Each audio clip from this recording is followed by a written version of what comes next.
वक्फ संशोधन कानून 2025 को लेकर जहां एक तरफ बंगाल में हिंसा देखी जा रही है, तो वहीं इसके समर्थन और विरोध में लगातार याचिकाएं दाखिल की जा रही हैं। सुप्रीम कोर्ट में कई राज्यों ने इस कानून के समर्थन में अर्जियां दी हैं। वहीं वक्फ अधिनियम 1995 की संवैधानिक वैधता को भी सुप्रीम कोर्ट में चुनौती दी गई है। इन मामलों में सुप्रीम कोर्ट आज यानी बुधवार को सुनवाई करने वाला है। वक्फ संशोधन कानून 2025 को चुनौती देने के लिए दर्जन भर याचिकाएं दायर की गई हैं। केंद्र सरकार ने कैबिनेट दाखिल कर आग्रह किया कि इन याचिकाओं पर कोई आदेश पारित करने से पहले उसे भी सुना जाए।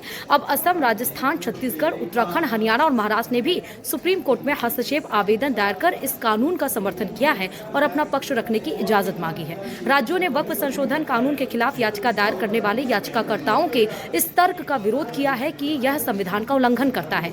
राज्यों ने कहा है कि यह कानून रचनात्मक सुधार, कानूनी स्पष्टता और प्रक्रियात्मक सुरक्षा उपायों को लेकर आया है। राज्यों ने कहा कि यह अधिनियम संसदीय समितियों, अंतर मंत्रालय चर्चाओं और हितधारकों में से परामर्श के बाद ही व्यापक विधायी प्रक्रिया से पारित हुआ। इस बीच सुप्रीम कोर्ट में मूल वक्फ अधिनियम 1995 की संवैधानिक वैधता को चुनौती देने वाली नई जनहित याचिका यानी कि PIL भी दाखिल की गई है।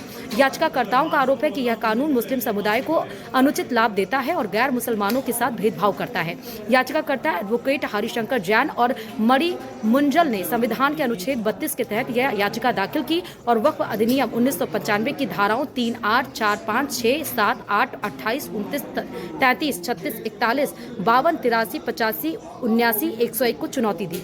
याचिका में कहा गया कि ये धाराएं संविधान के अनुच्छेद 14, 15, 21, 25, 27 और 301 का उल्लंघन करता है। याचिकाकर्ताओं ने मांग की है कि सरकार को निर्देश दिया जाए कि वह वक्फ द्वारा कब्जाई गई हिंदू धार्मिक निजी संपत्तियों की पहचान करे। ग्राम की साझा भूमि जैसे कि श्यामला देह, श्यामला पत्ती और जुमला मलकाना आदि को वक्फ से वापस लिया जाए। गैर मुसलमानों को वक्फ संबंधित विवादों में सिविल कोर्ट में जाने का अधिकार दिया जाए और वक्फ ट्रिब्यूनल की अनिवार्यता समाप्त की जाए। याचिकाकर्ताओं का यह भी कहना है कि वक्फ बोर्ड को अधिनियम के तहत असीमित और अनियंत्रित शक्तियां दी गई हैं, जिनका दुरुपयोग कर वे सरकारी और निजी संपत्तियों पर कब्जा कर रहे हैं। यदि किसी हिंदू और गैर मुसलमानों की संपत्ति को वक्फ घोषित कर दिया गया है तो उसे सामान्य दीवानी न्यायालय में जाने का अधिकार मिलना चाहिए, लेकिन कानून उसे वक्फ ट्रिब्यूनल में भेजता है, जो अनुच्छेद 14 के तहत समानता के अधिकार का उल्लंघन है।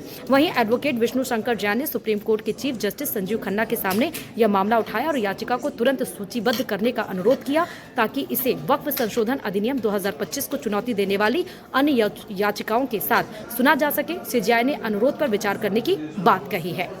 शुक्रिया।